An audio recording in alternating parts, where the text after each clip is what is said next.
Mga master, kumakalat ngayon sa Facebook ito pong Executive Order number 64 na ang layunin ay taasan ang sahod ng mga government personnel. Marami ang masaya dahil sa increase na executive order na yon kung totoo man. At marami naman ang na-stress dahil nga mas mababa ito kumpara doon sa ini-expect ng karamihan na magiging salary increase. Gaya na lamang po ng paasa na pinopost ng maraming mga Facebook pages na mayroong 10% increase for the first tranche alone. So, ang legality naman po ng executive order na ito, either totoo ba ito or hindi, ay sa ngayon nananatili pa rin pong for confirmation natin dahil wala pa pong kahit anong government offices o kaya ay news agencies ang nakapag-post ng tungkol sa executive order na ito.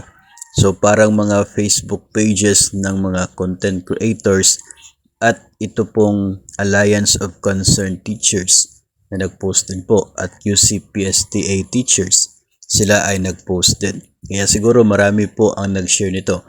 Ang mga agencies na yan, connected to the Alliance of Concerned Teachers, alam natin na meron yang mga connections in different offices, may mga contacts, so possible talaga na ito ay isa pong leak na information.